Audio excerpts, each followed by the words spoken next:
His love of the theater started as a kid, and his parents took him and his brother to shows in New York City. And then he learned what a critic was. And the rest is history. Sort of. He began his professional career as a news reporter for United Press International. Eventually, Jay Handelman found his way to Sarasota back in 1984, and he found his voice as a theater critic and arts editor. He's past chairman of the American Theater Critics Association and now serves as the president of the Foundation of the American Theater Critics Association, as well as numerous awards and recognition worldwide. Jay Handelman, or should I say Mr. President? Oh, please, no, please don't do that. I won't. Jay, welcome to Suncoast, people. Thank you for having me. You've been in Sarasota for some time. Yep. And I've got to start by asking, what is the biggest changes you've seen in the community since you've been here? Well, I mean, it was a small town when I moved. I mean, I remember flying in here for my job interview in '84, and I don't think I'd ever seen such a small airport as it was at the time. So that's just, you know, one thing. And just driving around, I mean, there's so much more building. There's so many more people than there were. From my job point of view, it is lots of changed work-wise, but arts-wise, there's at least twice as much happening here. There are more companies, more music groups, more theater, and it's a real struggle to keep up. I mean, I used to have time to spend days working on a story, and now it's like I feel like I'm back in my UPI days where there was a deadline every minute and you just had to keep trying to keep up with the news. In the TV business, we'd call it churn and burn. I try not to think of it as churn or burn, but it's I sometimes feel like I'm burning while I'm working. Yeah, it is, and we're so fortunate. Why do you think Sarasota has become a cultural center? What is it about this community that? Well, I mean, historically it goes back, I believe, back to John Ringling bringing the circus here and him building his home and museum. And I did a piece a year or two ago called 6 Degrees of John Ringling, tying most of the arts organizations directly or indirectly to John Ringling or the Ringling Museum. But the circus attracted artists, and artists wanted other things to do, and I believe that there's something innate in people that there are some people who want to get up on stage and perform, and there are other people who want to go watch them, so theaters always happen, and then there's a musician here and there, and they say, hey, let's put together an orchestra, and next thing you know, you've got the Sarasota Orchestra starting, and those kind of things, and it's just grown. And as some organizations, which were very community-based at one point, grew more professional, other people wanted opportunities, so they started an offshoot or a separate organization to give other people a chance, and then sometimes those built up enough to become professional, and then another one would start. So it's just, and the more people who are interested, the more things are going to be happening, and that's I think why Sarasota has become such a cultural destination. I think, just to sort of dovetail off of that a little bit, I think that there's one other huge angle to this, and that is money. Because you can start a theater company. Nate Jacobs was on recently, and he was getting nowhere, although he had this dream, until he was able to get the money coming in. So there's the philanthropic angle to this. And do you think that people who, I already know the answer to it, but I'll ask you anyway, do you think that people of means who move here do it with the intent of supporting the arts? I don't know which is the chicken, which is the egg. I believe that people come here as opposed to other Gulf communities or ocean communities on the East Coast of Florida because of the arts. It's what distinguishes Sarasota from every other beach town. You can go play golf anywhere. You can have retirement things. elsewhere, but the arts really distinguishes Sarasota. So whether those people come here and discover it after they're here, or I suspect a lot of them come for visits, seeing friends, or just trying to determine where they want to go, find all these arts things that make them feel like where they were if they came from New York or the Midwest or some big cities. They can find an array of things to do. And whether, there are probably people who come and want to make a name for themselves by being generous with their money, and there are people who fall in love with what they're seeing and say, I want to support you. I mean, you mentioned Nate Jacobs. Nate had this dream. He was a kind of struggling actor and started this group with, I don't know, two toothpicks. I don't know how he put it together. And people fell in love with what they were doing. And that passion is something you can't force. It's just people love the West Coast Black Theater Troupe.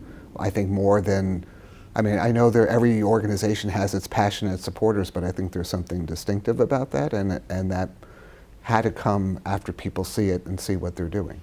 You really see, and I don't want to turn this into a love of West Coast Black Theater Troupe, but you can't help but love that organization because there's such heart and soul and blood, sweat, and tears that went into it, and I really do admire what's been done there. And there's a distinction for me with them because I've been writing about Nate since he started performing here, and I have followed the growth of the company, every step of the way, for the last 25 years. So it's not that I'm part of it, but it's like not every organization. I wasn't here when the Oslo Theater started or the opera. I came in and I feel close to what they're doing and very well aware of their histories, but it's different when you watch it from the beginning. Do you find as a critic that, and this is a small town, do you find that people might treat you differently when you go to a show? Sure. There are people who are afraid to say things to me because they don't want to offend me. There are people who may be upset about something I've written and maybe sometimes ill-advised on the timing of when they say something to me. I try not to have conversations with people I don't know before an opening. If I'm in a lobby talking to people, I tend to talk to my friends who I feel safe around. Afterwards, I try to leave right away so I don't hear everybody else's thoughts before I have a chance to put mine down in a review. But afterwards, I'm happy to talk to them. Actors are very awkward sometimes, but in my job, I'm also a feature writer, so I interview people and do preview stories. In an ideal world, there would be separate people doing those because then I get to know some of these artists. Sure. And like and respect some of them. Some of them I don't like. I don't like the way the interview went. I don't want any of that to impact how I respond to a performance that I'm going to review. And I think I've done a pretty good job of separating that, but over time, there are certainly performers that I've really come to enjoy and look forward to, and maybe I'm a little bit nicer when I don't think they're as good as they were the last time, because when someone's a great talent, this could be the role, not them. It could be the direction. There's a lot of factors, and there's a lot of things go into making a show that's really good. Yeah, it's not just a one-person effort. It's a collaborative effort, and so many moving parts within that. And kind of a miracle when it works, because you don't realize how many things can go wrong. And I'm not talking about physical, tripping and stuff like that. It's just, one casting decision, one, directorial move, the set doesn't, whatever. When all the elements come together, it's really kind of like a miracle.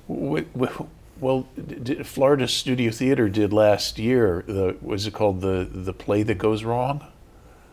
Yep. And personally, I'm not a critic. I thought it was humorous.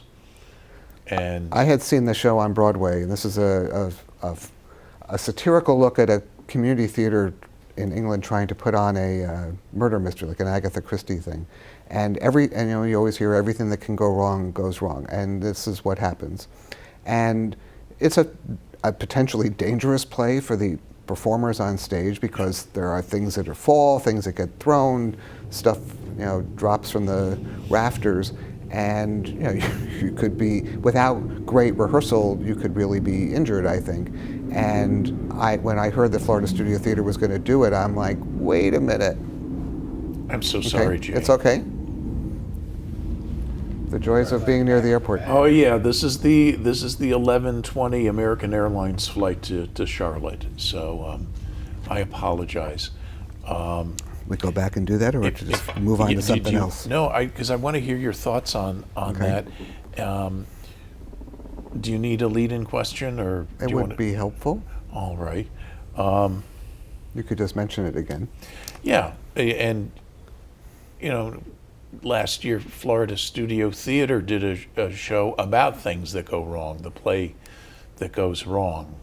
I had seen it on Broadway, and it is a play where you always hear that anything that can go wrong goes wrong in this production, and that's what the whole play is about. It's a sort of spoof of a community theater doing a Agatha Christie type murder mystery, and things are falling, sets collapse, and without great rehearsal you could certainly see performers get injured.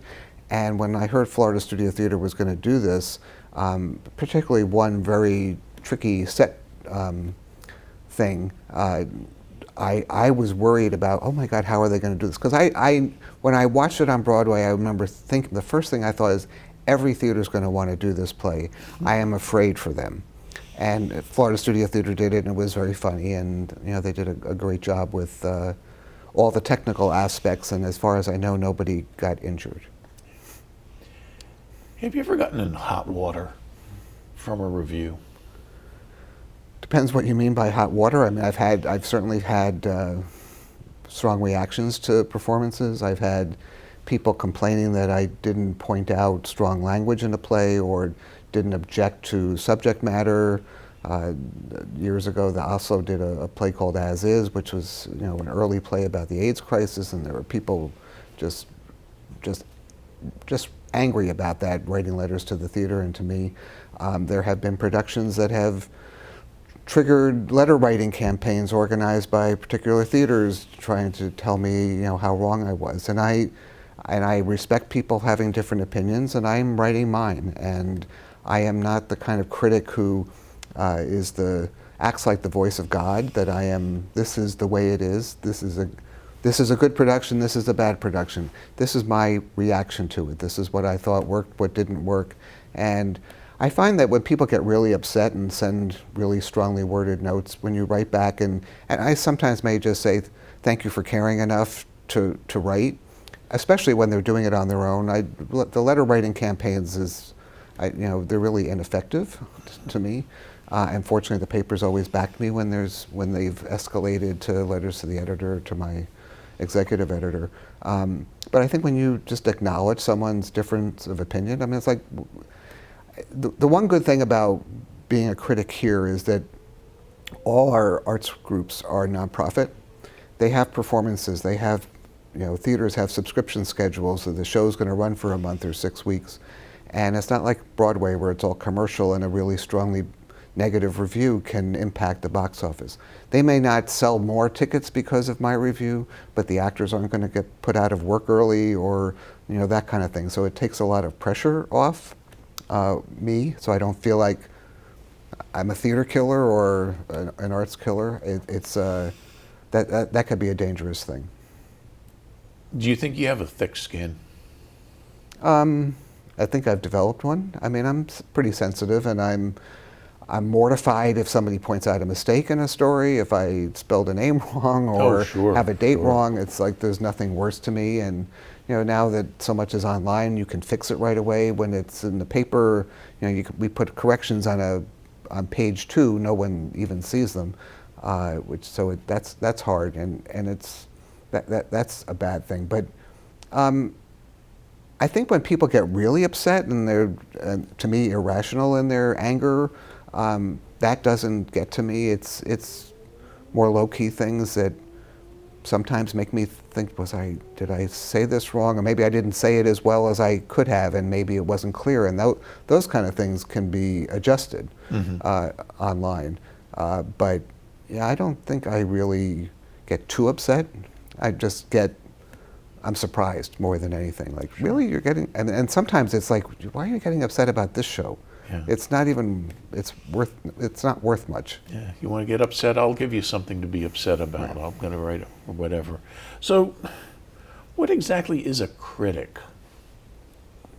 Well, there are a lot of different definitions. I mean, there's critics, there's reviewers, there's... Sure. A critic specifically. I think of a critic as someone who goes to a performance or an art exhibit or whatever kind of field they're in,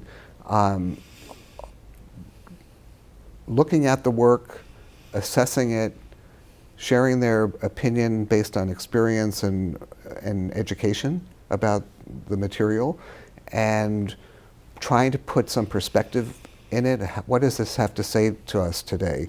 You know, an old play being redone, is it current? Sometimes plays, you know, the great plays always speak to us, and so trying to do that.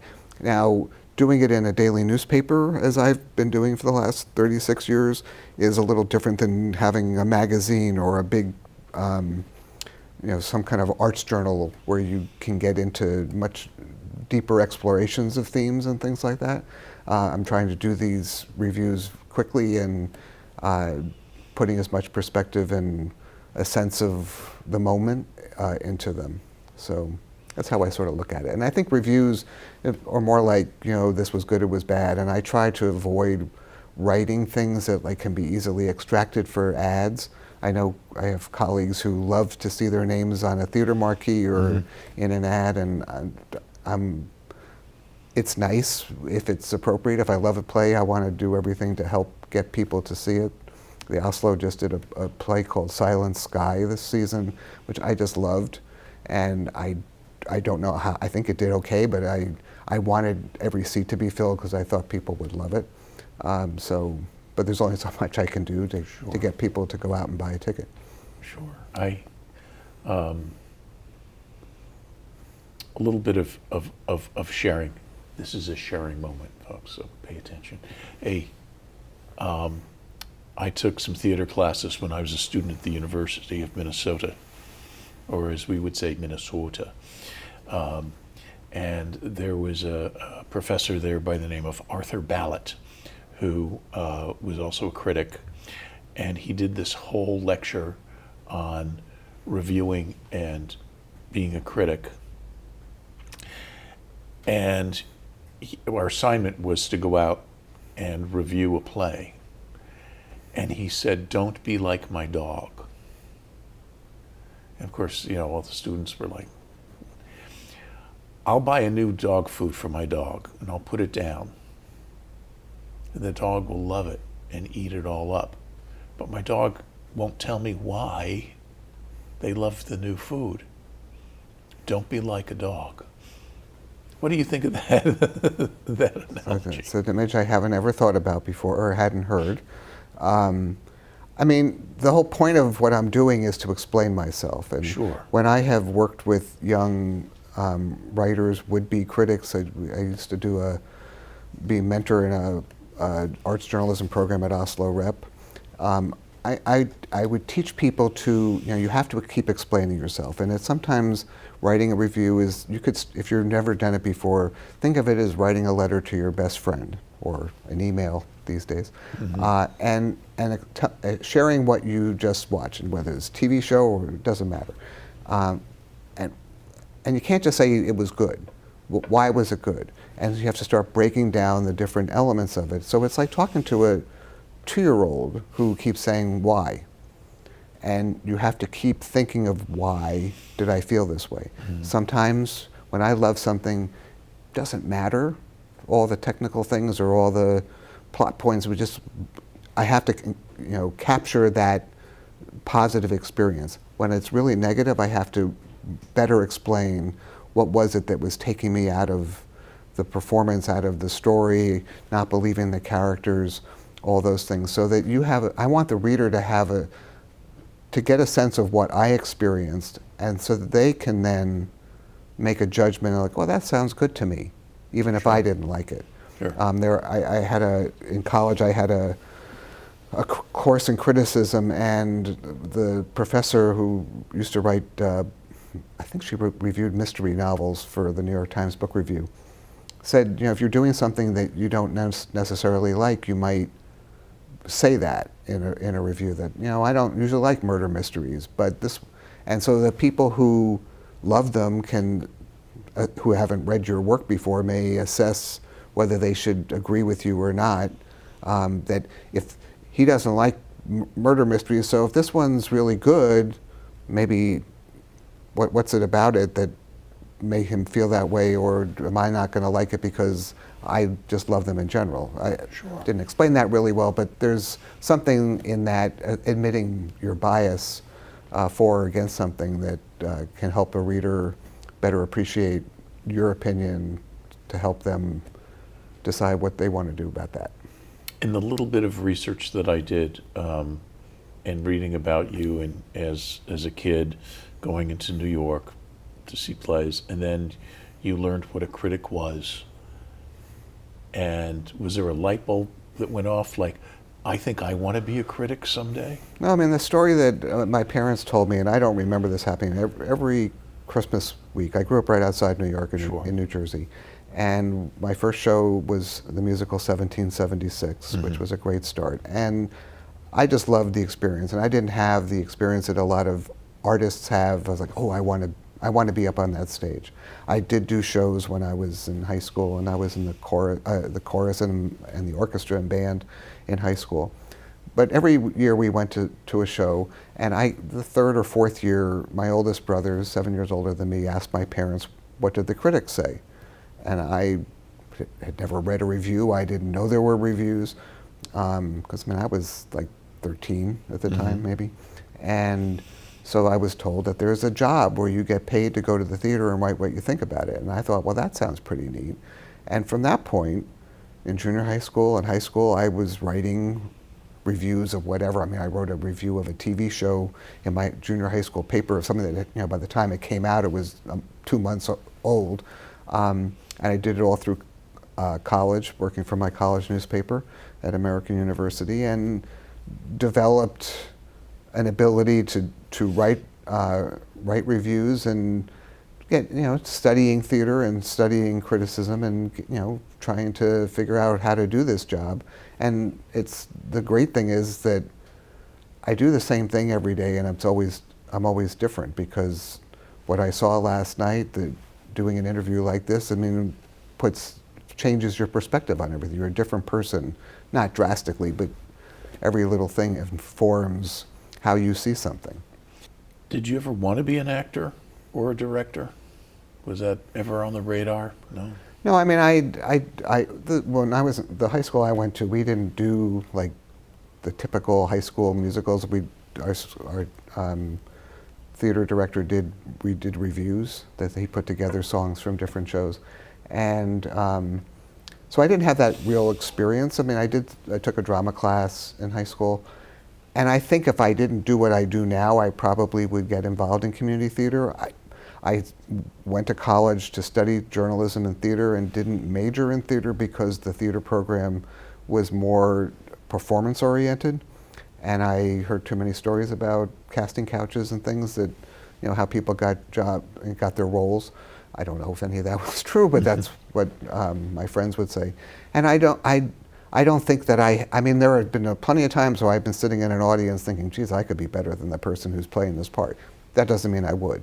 I took an acting class with the Oslo Conservatory many years ago with a former artistic director, and just learned so much about what goes into it. And I think it's a fascinating career, and there are people who are just born to it. And Did that make you a better reviewer by taking that class? It made it harder for me to appreciate community theater for a while, because I realized how, I wouldn't say bad, but how undeveloped a lot of the performances were.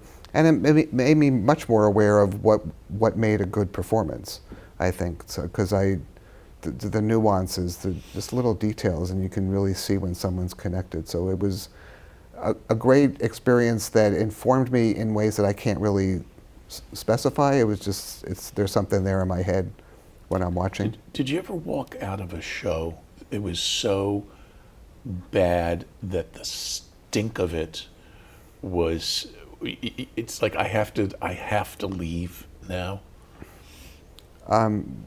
Yes, and right at this very moment, I couldn't tell you what it was or That's where fine. it was. We don't need to name names. I've had a few, and I can't say they were terrible. There's always something. Yeah. You know, it's like it's a musical, and okay, I liked the songs at least, but I didn't like the way it was put together or whatever it might be. There have been a few times that have just really been pretty awful and sometimes make you question why you want to do this. And I have always said that the most important thing, well, not the most important thing, but one of the most important things for a critic is to love the art form.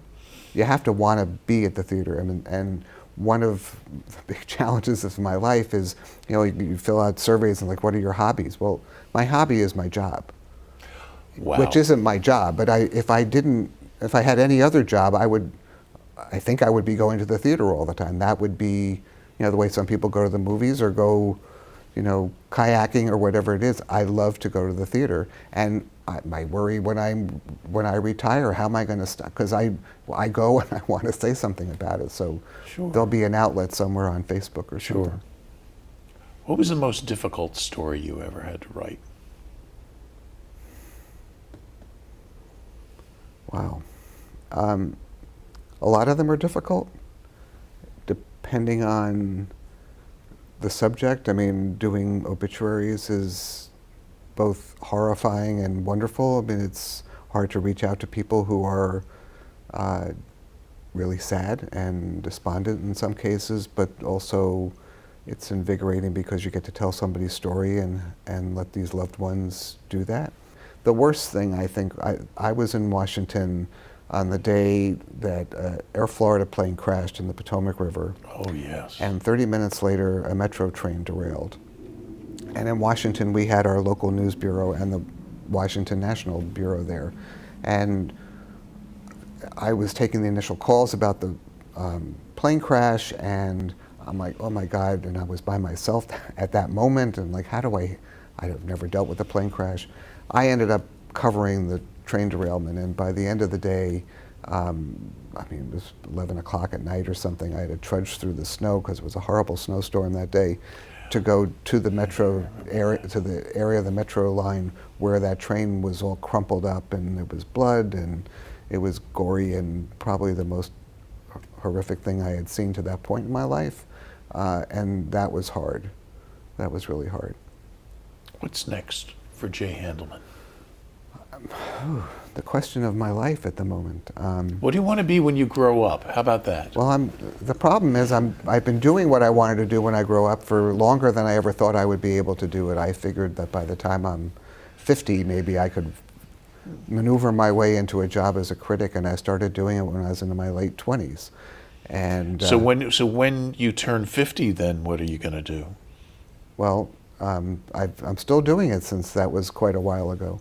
I'm not sure. I mean, as I said, at some point I want to retire, but I don't feel like retiring, and I don't know how I want to. I mean, I don't want to cut off ties to what I'm doing. I'd like to figure out another way of doing it that maybe is less stressful or pressure, because I mean, I'm doing a lot of things on my own now because the staff has shrunk. Yeah. But I still love what I do, and it's like I can bitch and moan about, as anybody could, about the inner workings of a job, but when it comes down to it, there's nothing I'd rather be doing. So what do you do when you have that situation? You just keep doing it, I guess.